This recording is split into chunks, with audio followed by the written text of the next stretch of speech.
And thank you for being here, and I'd also like to thank Holyoke Media, our administrative assistant Jeffrey, the interpreters, our city solicitor Mike Bissonette, TJ Plant is on board, Juan Anderson Burgos is on board, and this meeting is on Holyoke Media, and I will read this.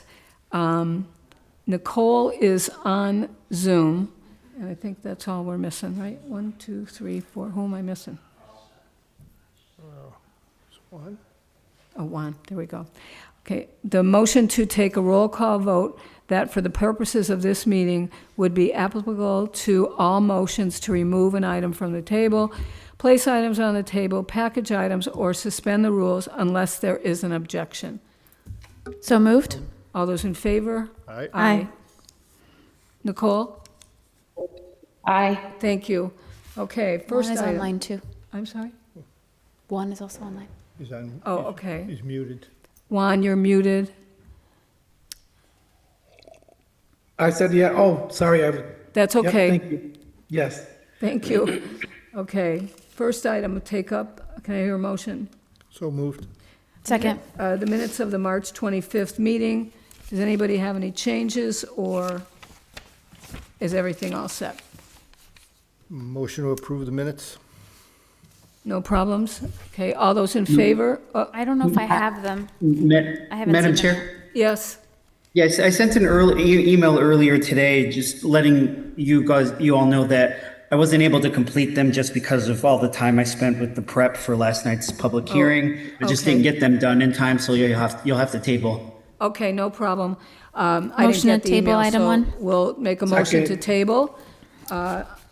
And thank you, Jeffrey, especially for last night. You were Yes. terrific. All right, so motion to table number 2, or the meetings, I'm sorry. Yep. Okay, so now, 1, yeah, can I have a motion to take up number 2?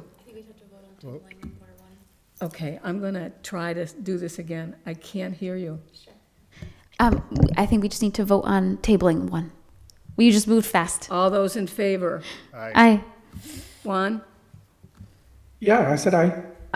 Nicole, Aye. thank you. Can you guys hear me? I couldn't hear you. Okay. Doesn't matter, we're all set. Okay, to have a motion to take up item number 2. So moved. All those Second. in favor? Aye. Aye.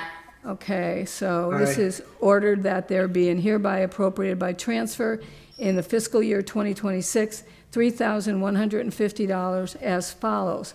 From clothes reimbursement, $3,000, from supplies, other $150, to pay clothing allowance, $3,150. Move we take it off the table for discussion.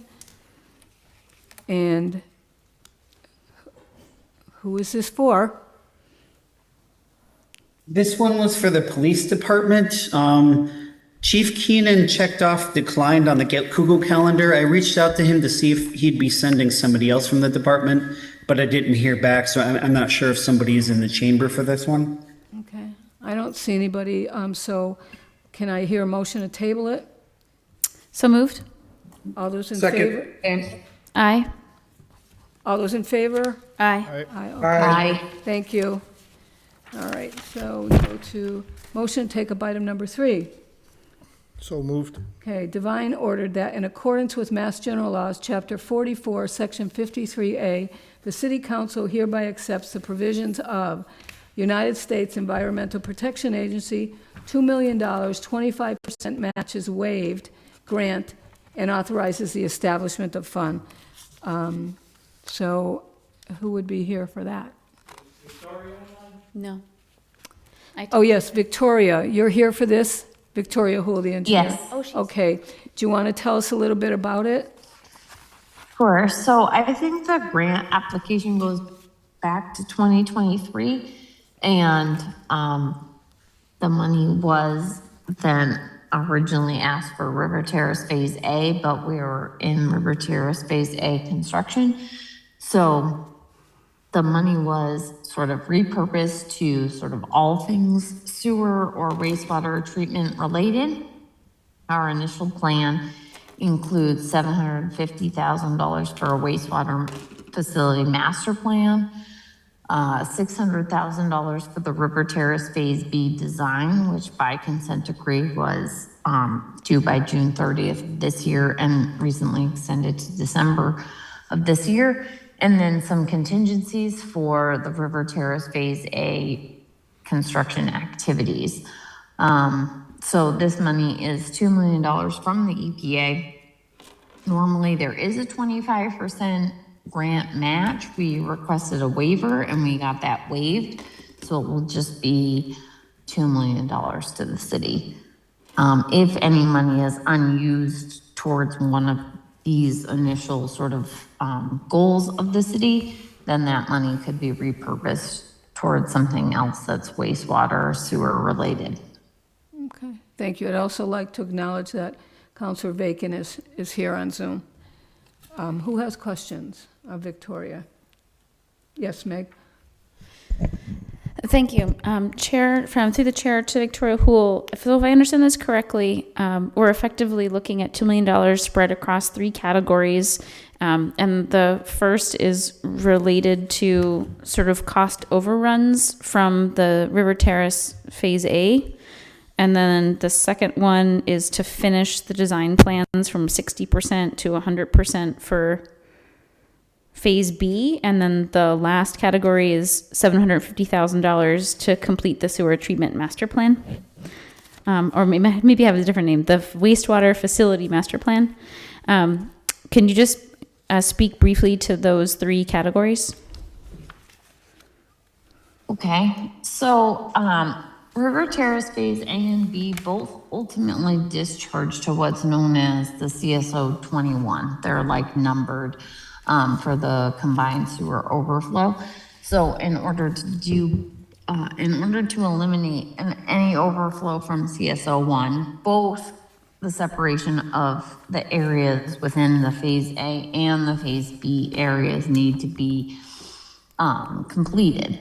But those are very massive undertakings. So they were split into the Phase A and Phase B. So Phase A is under construction right now, and Phase B is at the 60% design level and needs to be fully designed by December of this year. And that was with a grant extension. So both of those are very critical functions. In terms of the Phase A construction contingency piece of things, in my experience, construction contingencies would be at least 10% of the construction cost. The initial contingency that was allocated towards the project was only 5%. And it's my understanding that that is the loan requirements or sort of guidelines or procedures of the loan policy that is funding the actual construction activities. There have been sort of normal things that have been encountered that would require change orders.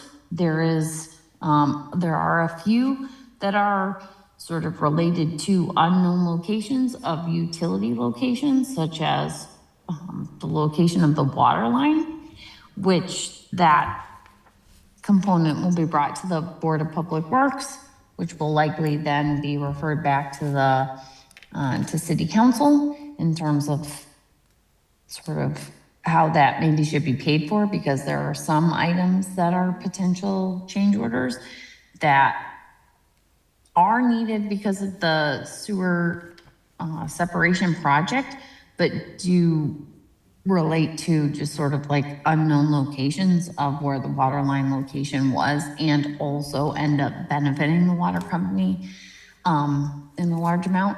But so that makes up 1.25 million of that between the River Terrace Phase B final design and River Terrace Phase A construction contingencies. And then the $750,000 for the wastewater facility master plan is really sort of a more intimate capital planning process for the improvements that are needed to sort of all of our wastewater facilities in general, but also to not only like improve things from a compliance standpoint, but also from a cost effectiveness standpoint. And so that is one of the, that is one of the three components. So I guess I don't know if you have additional questions to those, but. No, thank you. Very clear. Counselor Sullivan? No, I just want to comment, I'm very pleased to see that we've got the 750 going towards the master plan for the wastewater treatment facility. We've had a lot of discussion around it the last couple of years, but this is a really good move and will really truly benefit the city in the long run. I'd also like to welcome our City Council President, Tessa Murphy-Ramboletti, is here as well. Anybody else have any questions or concerns? Or Really good so do I hear a motion? Motion to accept the grant? Is there a second? Second. All those in favor? Aye. Aye. Aye. Thank you, Victoria. Okay. Motion to take up item number 4? Is there a second? Second. Second.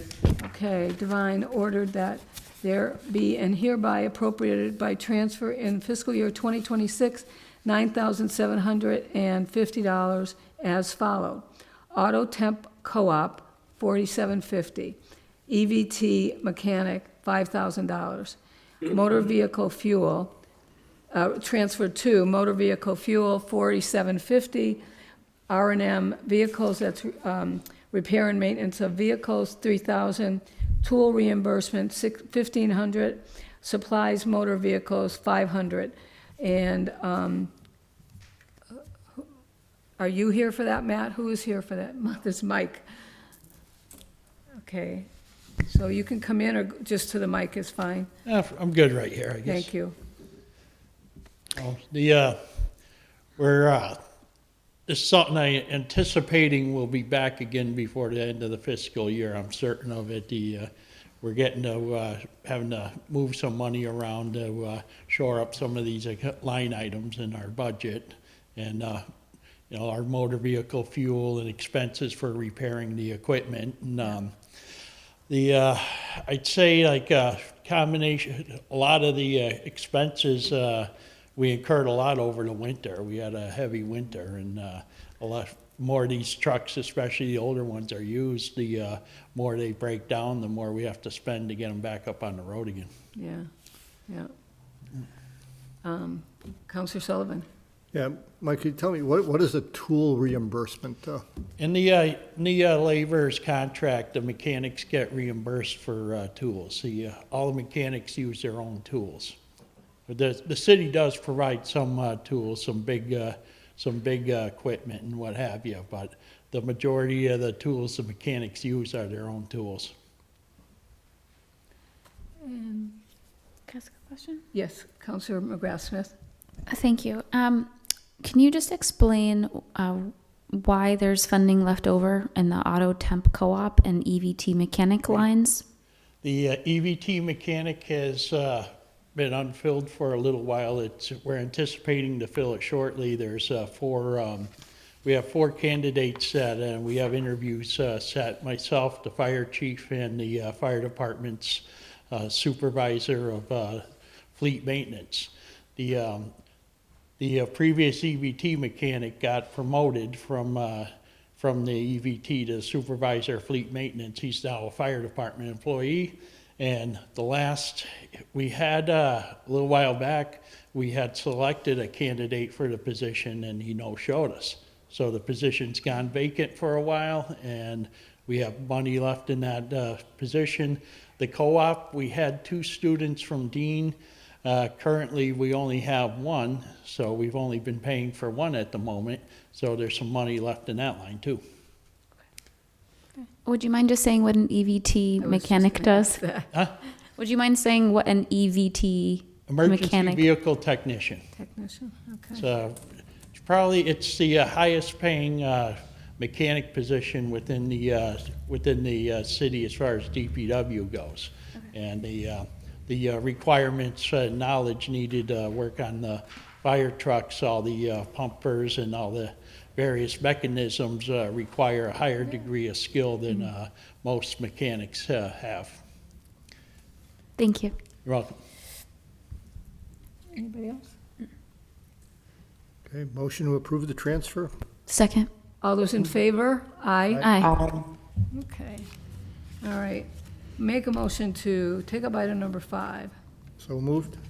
All right. Divine ordered that there be and hereby appropriated by transfer in fiscal 2026, $10,500 as follows. From pay building custodian, $10,500 to R&M. Thank you. Repair and maintenance of buildings and grounds, $10,500. And we have Matt here. You can go to that mic or you can sit here, whatever is good for you. And this has to do with the War Memorial. So the purpose of bill transfer. Is the mic on?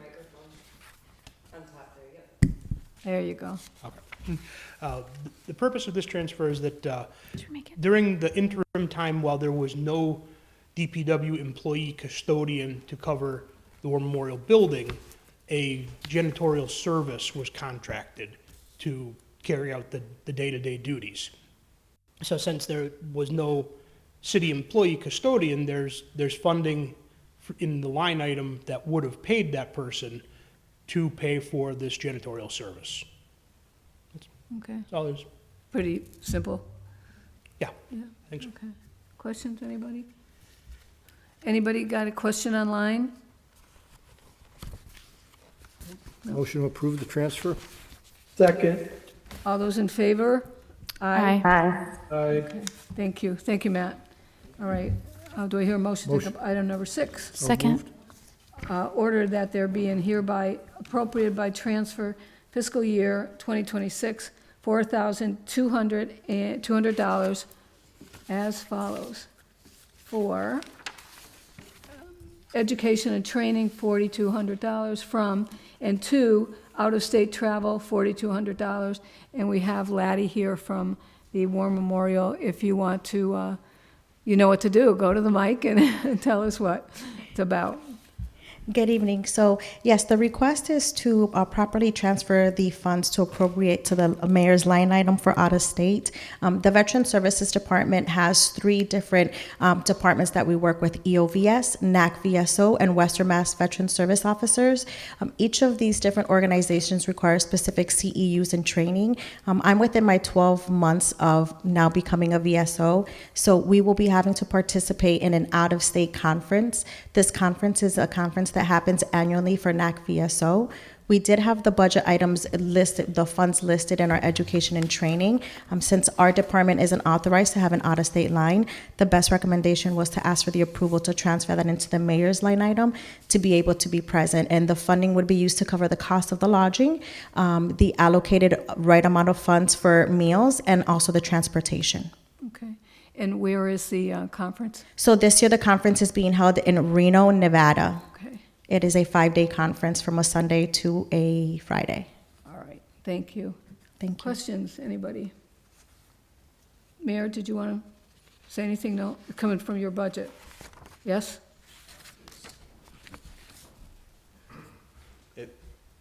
It's a line item that sits in what we call the back of the book, an out-of-state line. And so the practice that we have here is when folks are going out of state for travel, we want it to come out of that line, so that it's transparent and clear and making sure that we know where, people are going. Great, thank you. Questions? Counselor McGrath Smith and Counselor Sullivan? Thank you. My question is just, is this a conference that you go to every year? And what is this conference like? What kind of certifications do you receive by going to it? And then, because we do get questions around this, this is a conference that, we end up paying, the bulk of it is around the airfare and the lodging. So are there any local ways of achieving the same accreditations and training? So absolutely. So for the NAC VSO annual conferences are all listed out of state. So they cover the entire United States. And the purpose and the goal of being able to attend these meetings is, as VSOs, we have to remain active on the legislation, the regulatory, and staying up to date with the federal, state, and municipality rules and regulations to be an effective VSO. There are means to be able to, within other organizations, to either attend online and or ask for being able to get a grant. Because it's my first year, I am required to attend in person. Moving forward, if there were online options for VSOs, that would be the primary option that we would take. 2 VSOs, an NSO and a VSO, are assigned to our office. The goal would be able to attend in person just because there are a lot of meetings and sessions that you have hand in hand with meeting legislation from Washington across the United States, which you don't have the opportunity to do so while online. And it's an opportunity for networking.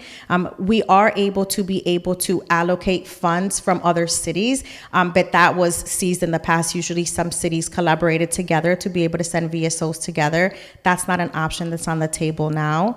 The accreditations are 16 CEUs that are required for the NAC VSO on top of a specific hour. So because our city has the population of over about 37,000, it is required that we practice at least 35 to 40 hours with helping our veterans in our community. So we have to have prerequisites in order to be able to attend these conferences. As far as the meals, if the hotel that we stay in is the conference room and they provide meals, then we are not authorized or allowed to request for compensation for those days that those meals are provided. And we are required to provide receipts again to our municipality and also to the NAC VSO to let them know what our expenses are. Some of the trainings are closer and they will cover the lodging. For example, we just had an event in October that the lodging was covered by the EOVS. For this particular accreditation, it was just not authorized. I don't have any other facts that would show if there's other means to cover the expenses. But if the opportunity presents, we would definitely at least be able to, on a yearly basis, allow one personnel from our department to attend, because it will be vital to making sure that we're staying up to date with everything that we need to be effective VSOs. And I would always use the online option first, obviously, if there's grant funding as well, or if there's anything else available, I would definitely tap into that first if able to. Thank you. Thank you. Anybody else have any questions or concerns? Anybody online? Okay. Do I hear a Motion to approve the transfer? Second. All those in favor? Aye. Thank you. Aye. Okay. I'd also like to, thank you, you're all set, thanks, Laddie. I have Kelly's iPhone. I'm assuming that's Kelly Curran? It is? Oh, yes? It is. Can you hear me okay? Great, yep. Yep. Thank you. Okay, I'd also like to take a motion to take out of order item 8, and then our last one will be item 7. So moved. Second. All those in favor? Aye. Aye. This is filed, order that there be and hereby appropriated by transfer in fiscal year 2026, $25,911 as follows. Pay associate solicitor, $25,911.56, to claims general, $25,911.56. I spoke to the city solicitor today, and we're going to give this leave to withdraw because the claims were replenished by a different account, and so it was an appropriate transfer that's no longer needed. So moved. Any motion to, A motion to give it leave to withdraw? Second. all those in favor? Aye. Aye. Great, so now we can take up item number 7. Do I hear a motion to take up item number 7? So moved. Second.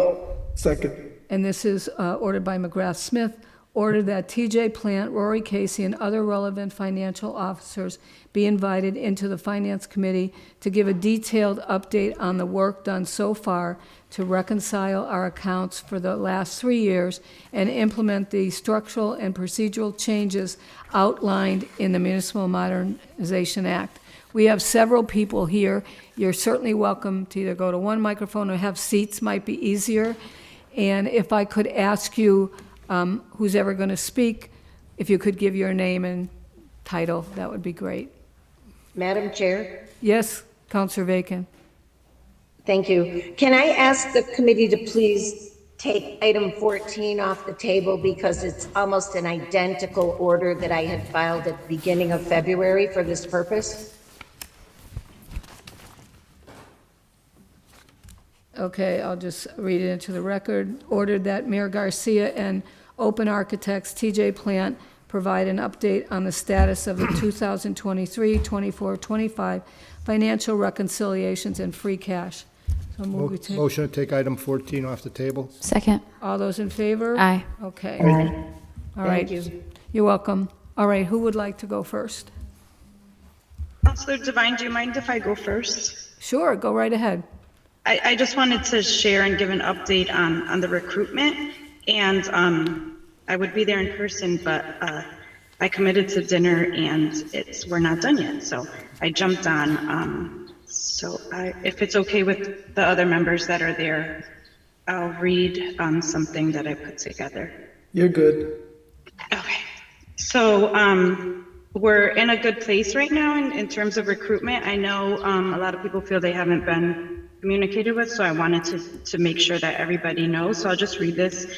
Dear counselors, I'm writing to provide a formal update on our ongoing efforts to recruit for the positions recently created by the Municipal Modernization Act. These include CAFO, Comptroller, Auditor, Treasurer Collector, and Director of Technical Assistance. These positions have been posted on a mix of the following websites. I know some people ask, like, where are things being posted, so I wanted to include it. The city website, Civic Match, the Commonwealth Beacon, which was printed, Indeed, LinkedIn, MMAAA, MGFOA, and MMA, Master List, and NESGFOA.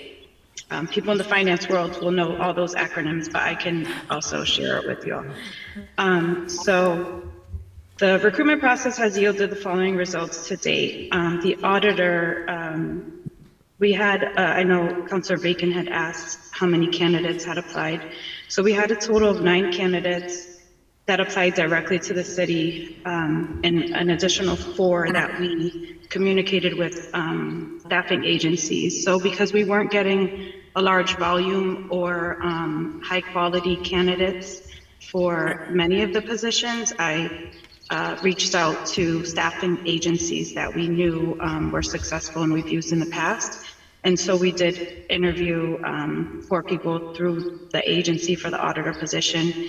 One was pretty high quality and someone we wanted to bring forward, but they took a job almost the very next day after our interview. So now we have 1 person who is moving forward next week to you all. The CAFO, so we received 14 applications, and of those candidates, the screening committee felt only 3 came close to being qualified. 2 we actually interviewed today, and the 3rd we're hoping to interview Tuesday. And we will move 2 from those 3 forward. We also engaged staffing agencies for that, and we did pre-screen 2 candidates. However, they didn't have municipal experience or the skill sets we believe are required to do that job. The comptroller, the city has very excited about this, offered the position to our current interim auditor, and she has accepted. So we are very happy that we have Sharon to be in that role once things fall into place. Congratulations. And the treasurer collector, I'm also very excited to say we've offered that position to an internal candidate, Laura Wilson-Shaw, and she has verbally agreed to step into that position. So I am confident that we have a very strong team, and it's exciting to see all this finally come to fruition. The director of technical assistance, we received 6 applications. And after initial review, there are 3 candidates who we believe meet the qualifications. They're pretty strong, actually, and so we will be doing interviews probably late next week. Does anyone have any questions for me before I run back? I just have a comment. Good work, good work. And the people that we hear about tonight, I'm very happy that they're still with us in the city, and I know they're going to do a great job. Anybody else have any comments, or? Councilor McGrath? Linda has her hand up. I just had a quick question I have for a hand up. Kelly Curran around just what you learned through this process, because this is a big shift. And I'm wondering if you could name a few things that here's what I've learned through this process of going through either figuring out the qualifications or how to get the word out. Just, I'd love to hear your learning through this process. Yeah, so I learned that we don't pay enough. I thought that the salaries that we were offering were pretty competitive, but like when we were engaging with the staffing agencies, they were saying like this person will only take this much, and it was people that I didn't think like was even qualified. So like for them to like come at the highest end of the range, it was surprising. So yeah, that's one of the things I learned. And I learned everybody on the screening committees, care deeply about the success of the city and contributed additional time and thought into trying to find the right candidate for each role. Thank you. And thank you for all of the work that you've all been doing on this. It sounds like it's been a lot.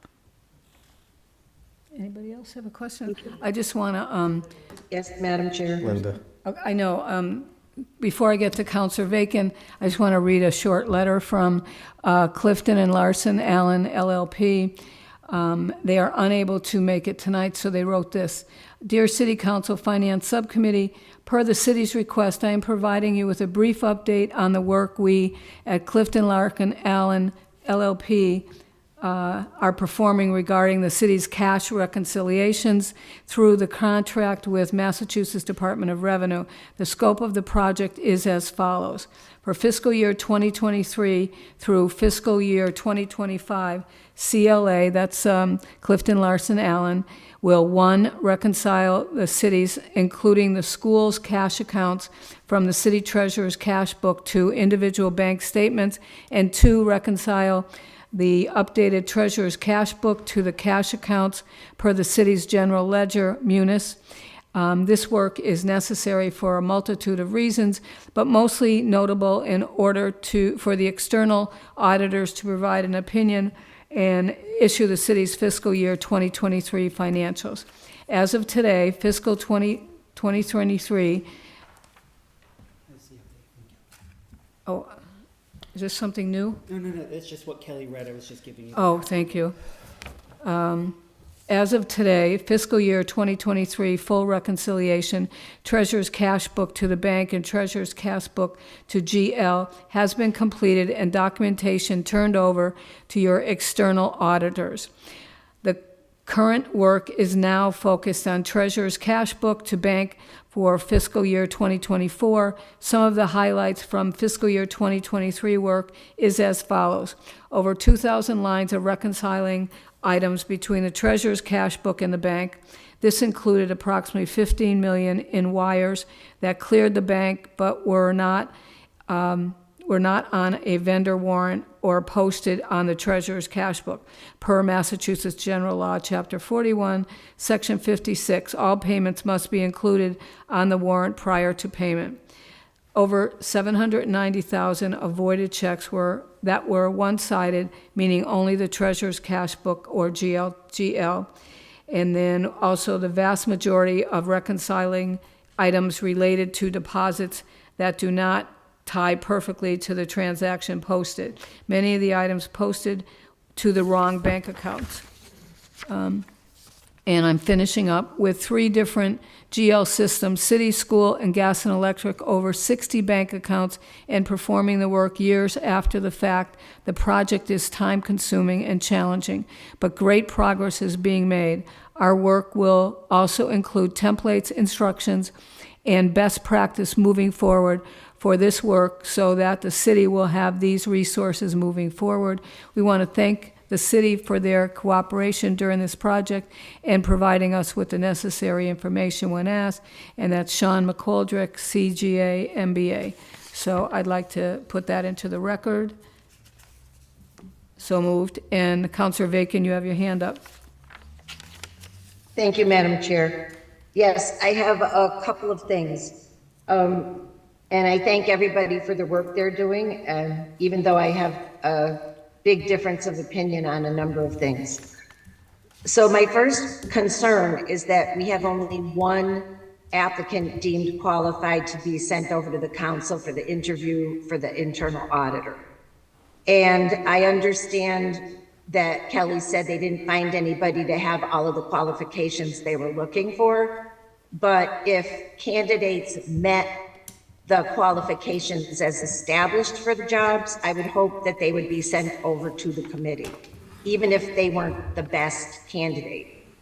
I think it's the work of the committee to look at apps unless they were completely not qualified. So I would appreciate the other apps being sent over if they did meet the minimum qualifications as noticed. Relative to the treasurer collector, I understood from the beginning that we were looking at pretty much keeping internal folks and moving them into different positions in the various public meetings that were held. But I want to have on the record that if Laura Wilson is appointed today, she needs to be appointed as the treasurer because that's the only position that legally exists in our charter. At such time as the charter is modified, she could then be legally placed into the position of treasurer collector. Some people think that's just a petty detail, but it is the current law in our city that the voters voted for. So I think it's an important distinction to make, and I would urge all of us to follow our current charter, and then when it is changed, then rename the position in accordance. So I put that out as an official request for us to follow our local laws. And my last point is a question, because I have not looked at the ordinance recently, but it was my understanding that it would be the CAFO that would stipulate the need for the comptroller before that position was filled. So I'm just wondering if that has been reviewed, and just to be sure that we are in compliance with it, so that it sounds like we're going to be hiring the CAFO pretty soon. And it seems if that is under the CAFO, we would want to go in that order. Those are my points, and I thank you for your consideration. Thank you, Counselor Bacon. The only suggestion I would have is perhaps you may, and of course it's up to Kelly Curran and other people on this committee, maybe you want to attend one of those meetings. Just a suggestion. Is there any other questions or comments? Which meeting are you referring to? Public service? Any meeting that this is going to be brought up in, particularly I think Kelly said next Tuesday that they were going to be doing some interviews, so I'm sure she would welcome you into her office. Oh, I didn't know that was a possibility, but thank you. Counselor It's fine. Tessa Murphy it's Romboletti. Just wanted to mention I have been as involved as I can be as president with some of the interviews that are happening. I was part of one of the interviews with the candidate for auditor that you will all meet next week. I said this week, actually, in our the finance department head meetings that I join on behalf of the city council. I mentioned that I'd be happy to continue to participate in interviews if I have the time and ability, as long as I do and it works with my schedule. I'm happy to be there just to help represent the council. So, but I'm sure Kelly, I don't think Kelly left, but Yeah, I think she left. we can definitely follow up with her in case I'm not there or whoever. Yeah. And I do believe she said Tuesday, but I don't think she gave a time. It's actually Thursday. There's a public service committee meeting where the interview is going to take place. But I'm here. talking about the new person. There's going to be there's 3 interviews. We've only done 2. Oh, you mean this CAFO screening committee? Right. I apologize. Yeah, that's okay. That would be, yeah. So that's why I'm thinking perhaps our president should be there if she can be, and certainly Counselor Vacan as well, and anybody else. I'm sure Kelly would welcome those people. Anybody else with any questions? No? I wanted to hear more from the people who are here. Yeah, anybody, you guys want to, anything to say? So can I? Counsel- can we jump right in? Counselor. Good evening, everybody. Joshua Garcia, Mayor, City of Holyoke. So we'll lay the table and dive right in. I wasn't sure where things were going here. Things were kind of all over the place, but hopefully we can bring it in a little bit. And this is great that we're invited in. I'm hoping that this particular agenda item can be tabled so we can come back in 1 month from now and continue the updates. I think it's very healthy to just continue to hear from the team and get the report on these updates to date, because we are building an airplane right now as we fly it. There's 3 things going on. You have the 23, 24, and 25 being worked on. You read the update from CLA. TJ Plant's here. Rory's here. Actually, we're all here. We all join on the weekly calls with Deb from the Commonwealth, including Council President Tessa Murphy-Ramboletti, who joins in on those calls. And then you also have all the moving parts around the Modernization Act for how we're managing our finances. Then there's the day-to-day stuff that's getting done, and we're also busy hitting the ground running and trying to get a balanced budget and submit it on time to the council for hearing. So all those pieces are kind of codependent and working together. So everybody has been extremely busy, but nevertheless, I know it's a lot. It's complex. It's not anything that I don't, it's not anything that's easy to understand from the general public, from the outside looking in. And so it's important that we offer these spaces for these updates so that we're all on the same page and be clear in what we're communicating to the broader public as far as what's really going on internally as we're managing these, as we're stewarding these things along. So with that being said, between TJ, Rory, myself, Laura, Sharon, all who have been meeting very regularly once a month for our financial management meetings, as well as once a week for the 23, 24, 25 updates. We also have a separate once a week meeting for updates on our transition to the new management model. So there's a wealth of information we're ready to share, and I'm hoping that this will be just enough for now until we meet again next month to to equip all of you and the people listening from home what is going on and making sure that folks are being consistent in the messaging and sharing that information so that we're, looking for the outcome we're looking for, a successful landing, because like I said, we're building the airplane as we fly it. So with that being said, between, TJ or Rory, if there's anything you want to dive in, or maybe we can start with questions, but the table's been set. I'm happy, Mayor and Madam Chair, I'm happy to dive in if you want me to make Yes, please, go right ahead. Yeah, so, I just wanted to mention, TJ, I can't hear you. You're okay. kind of, Yeah, hopefully this, I don't know if something wrong with my camera, so hopefully, can you hear me now? it's very low, very faint. All right, give me 1 second, see if, I might need to get all right. I'll just yell into my computer if that's okay. Sure, just don't yell at me, okay? I've been yelled at. No, it won't be personal. It's me against my computer. So, just kind of by way of update, so we, as a group, have been meeting and are working on a multi-year financial plan projection. We're making sure we're monitoring fiscal 26 to make sure it comes in on budget or better. The CLA update, you just got that for the cash reconciliation piece. And the team is now working actively on fiscal 27.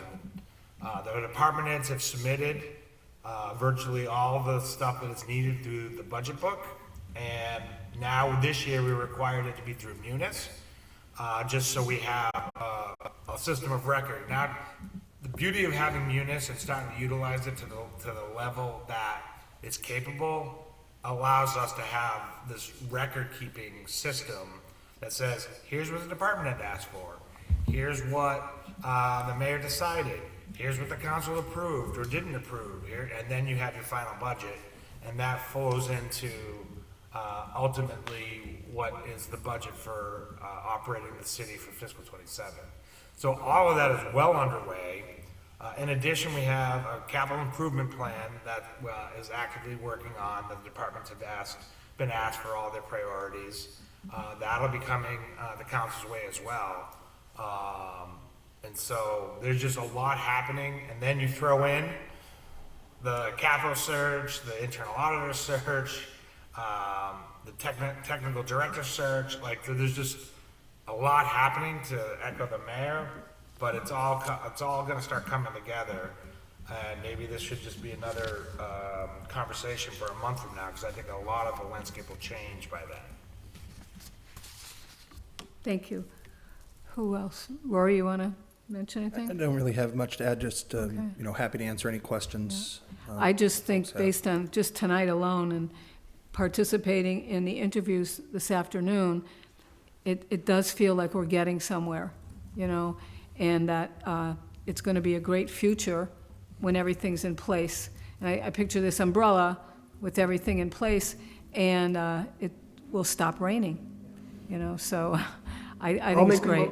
I'll make a motion. And I think, Motion to, oh, sorry. Go ahead, Counselor. I'll make a motion to table 714. Yeah. Unless other counselors have questions or, Okay, one second, Concern. Counselor Sullivan, or Yeah, I have some questions before we Yeah. table anything. Counselor Anderson Burgos, if you could hold off for a minute. Counselor Sullivan has some questions. So, TJ, can you give me some idea how 15 million in wire transfers go out with no warrant? These ones kind of frighten me. I remember several years ago, we had a wire transfer go out to a fraudulent account. And it 10,000. was for $10,000. Now I'm seeing- I can actually answer that if you'd like, Yeah, and different that, I was treasurer. actually about to jump right into that Okay. before the motion to table, to say that, that happened in '23, right? And so we've made improvements since then. Those things don't continue to happen. Those things happened before '23 too. If you look at our audits going back for years, that's something that they reference, going back for a long time. They have to do with debt and they have to do with health insurance. It's not fraudulent. It's a matter of timing, but it becomes an issue. It's not at all a best practice, and it is not in accordance with Mass General Law. So what I was going to say was, generally, a lot of what the pressure points that they talk about with 23 here, we made improvements in 24, we've made further improvements in 25, and now in 26, some of those things that were causing those pressure points for decades, we've eliminated entirely. In fact, one of the principals, not Sean, who penned this memo, but Hannah York, who counselors who've been around for a little while might remember, she was the principal back in 2017 when we had similar issues and couldn't set a tax rate because of issues with reconciling. She's been working on this, one of her comments is that she's seeing the exact same patterns, that like it never stopped. The systems were never improved. They came in, they fixed it, but there was never anything long-lasting. And I think that's what's really important about what we've been doing, what we internally have been working towards.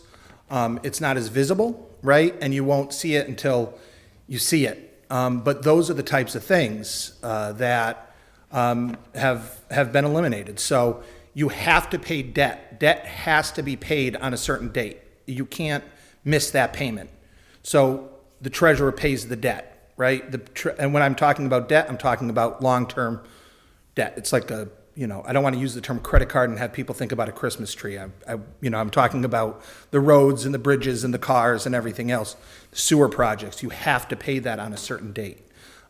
If you're not able to get it on a warrant ahead of time, you're not able to get it on a warrant after the fact, it becomes a delay. And we've even had some instances where even after we put it on a warrant, it was signed, but then come to find out that an extra step was missed, and this is going to be technical that most people won't understand at all what I'm talking about, and that's perfectly fine, but a step in the process where once the money's left the bank and once it's been put on a warrant, there's a step called dispersing, cash disbursement journal.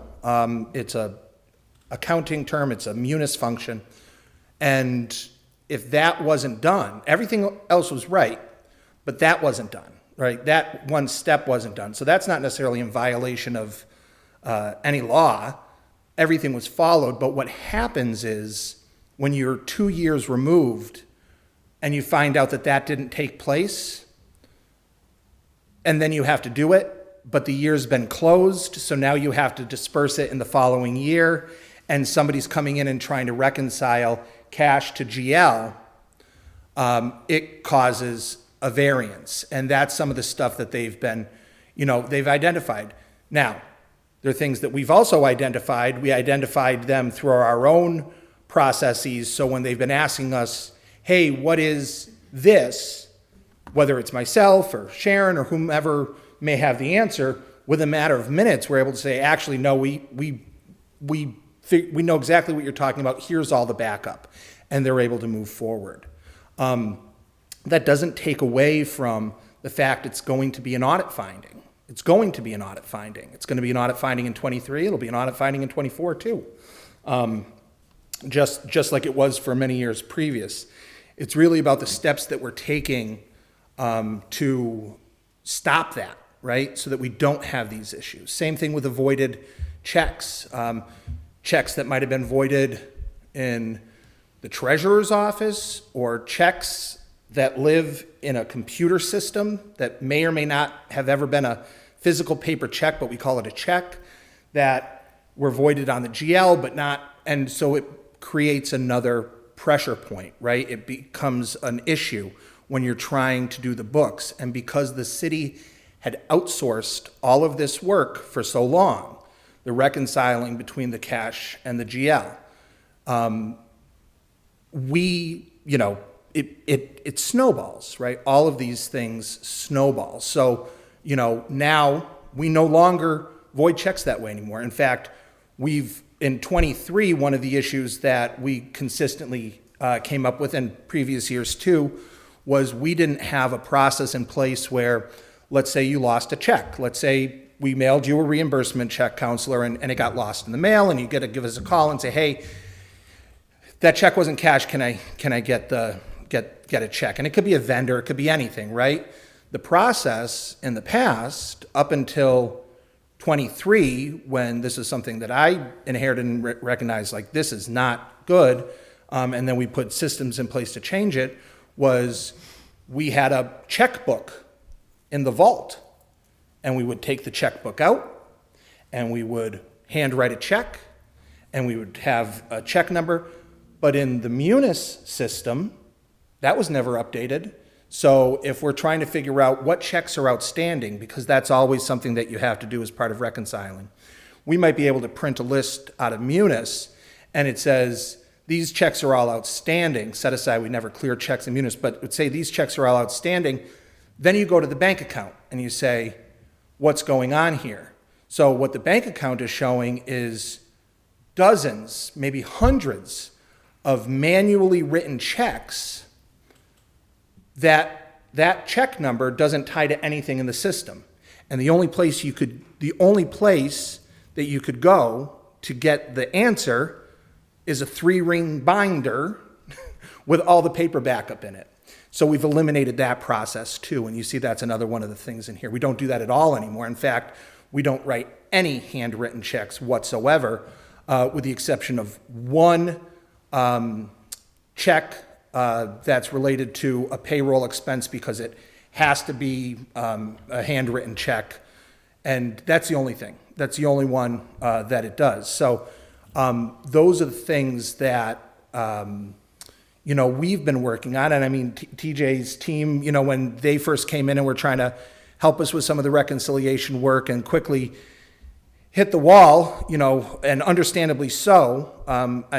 He can expand on this because that was one of the things they identified right away is, what are all these checks? You've got checks clearing the bank, but you don't have it in the system. And it becomes a reconciling item.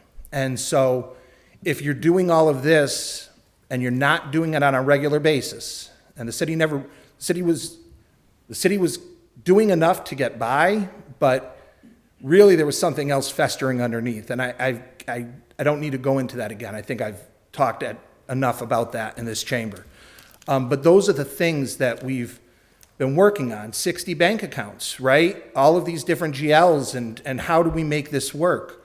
Well, we've streamlined that as well. So I ran the numbers this morning because I thought it might come up.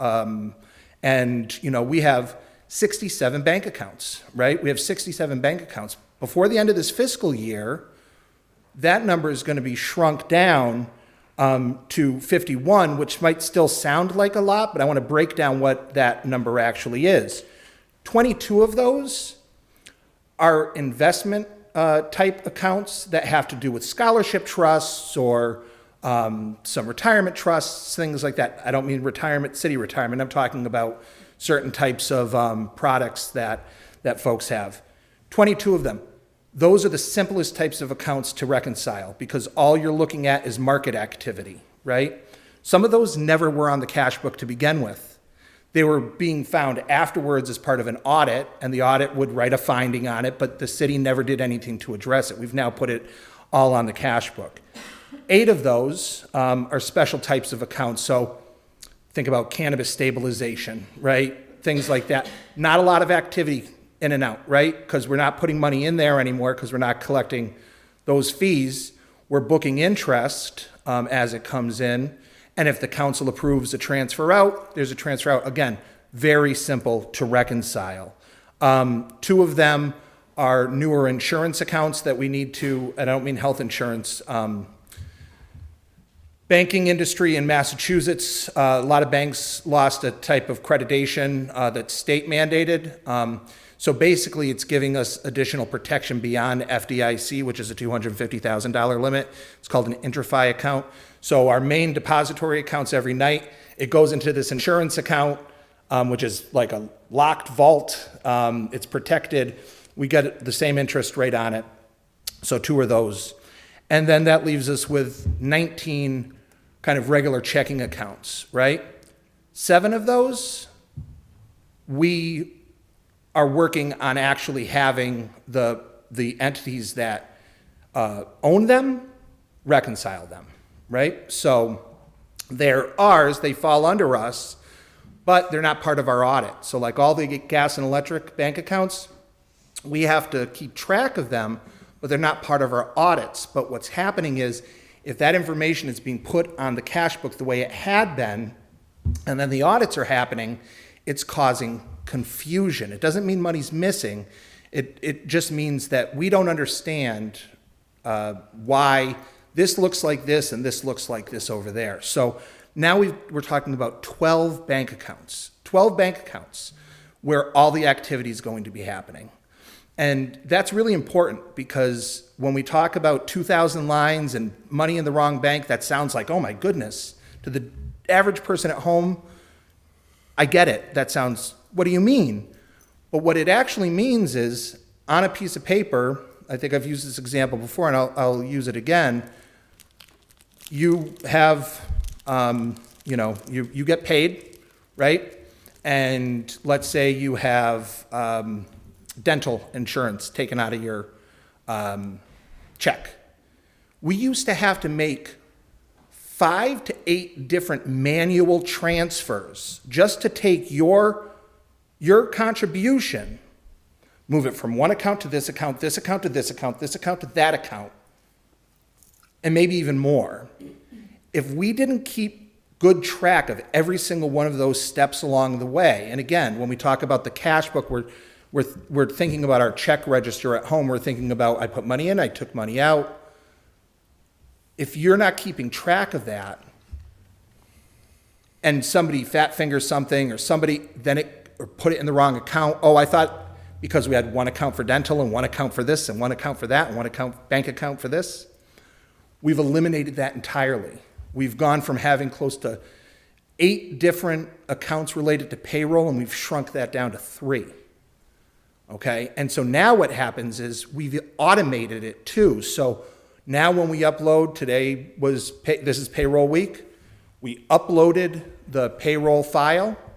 We're letting the system, the technology that we pay for, do the work rather than it be done manually, which has caused so many issues over the years. So now when we upload that main file, it automatically transfers everything where it needs to go.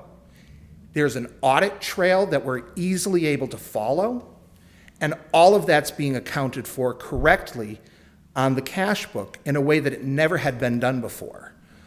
You're not going to see that in 23. You're not going to see that in 24. It's taken time to build those things in, but that's what we've been working towards. Been busy. Any other questions for Rory or anybody else? Yeah, so if you could just refresh my memory, we still don't have certified cash for 23? We do have certified. 23 was certified.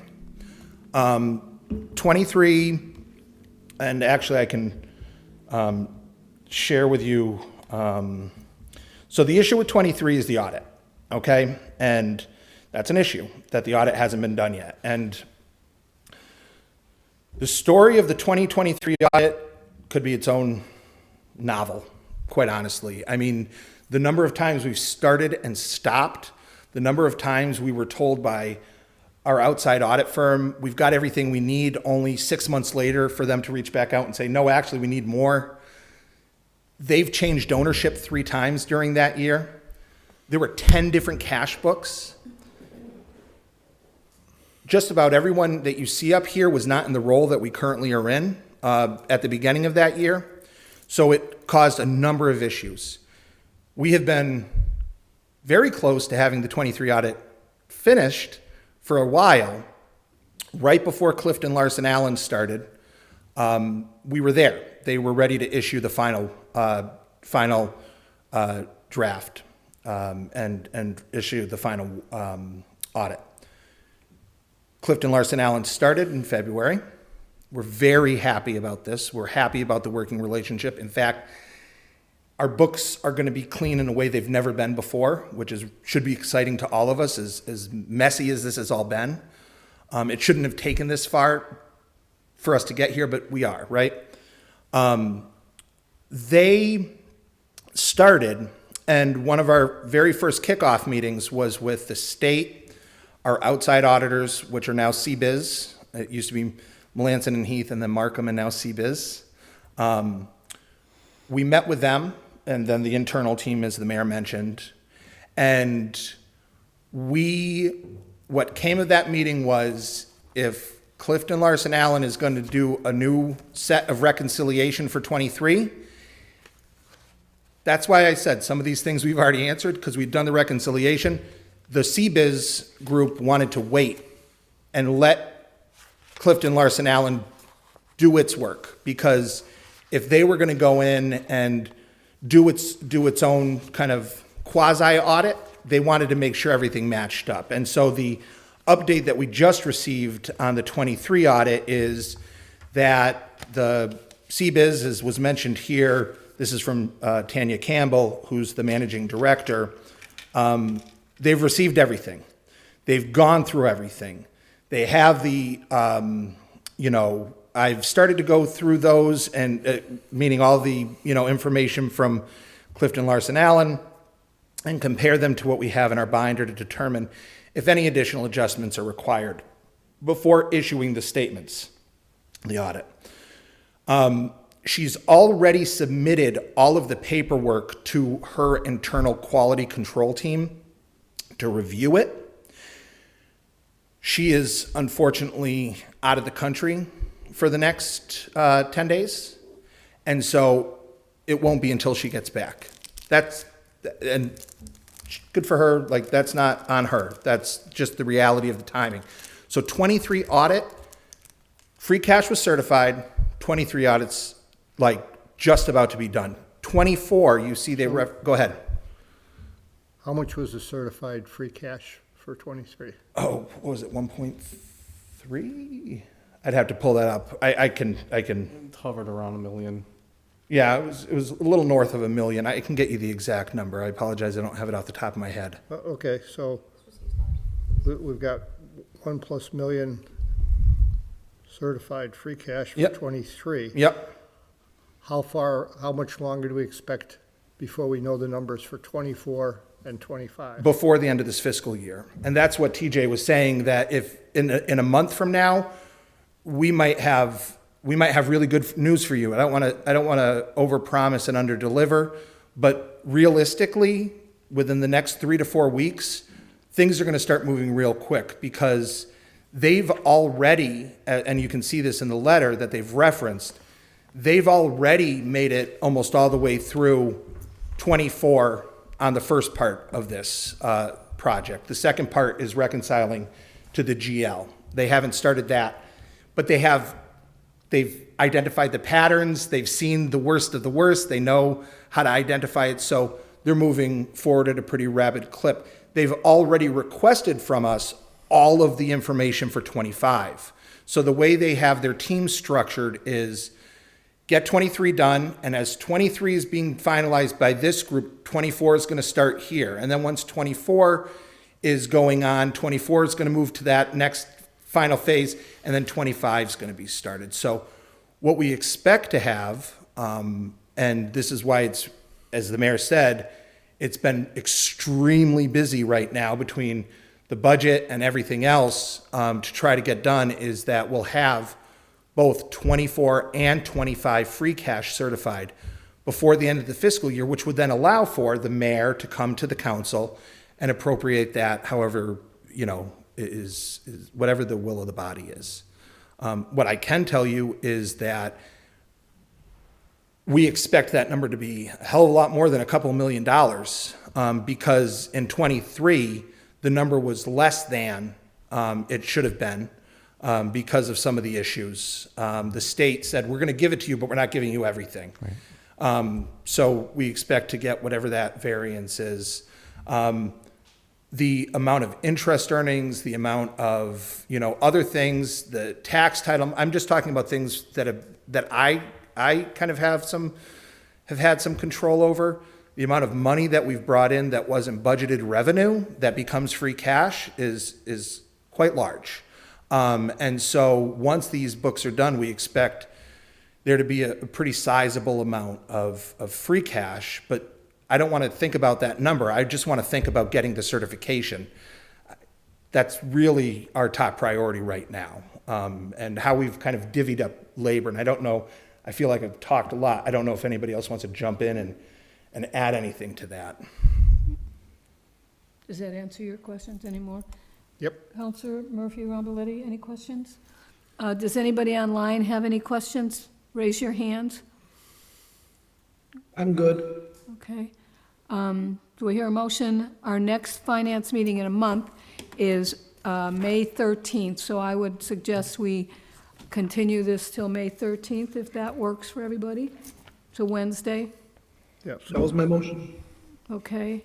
And all those in Can I favor? get a second? Aye. Aye. And- All right. Yeah. I couldn't. And Okay. Yes. could we say motion, item 14 has been complied with? Yeah, I was thinking of that as well, so. Second. Is there a second? Yes. All those in favor? Aye. Aye. So moved. Okay, and anything else for anybody? So I'd like a motion to adjourn. So moved. All those in favor? Aye. Aye. Okay, thank you, everybody. Thank you. Thank you. And Solicitor Bissonette, I don't know if I recognized you before, but thank you so much. And thank you, Holyoke Media, and the interpreters, and everybody else. Thanks very much. Good night.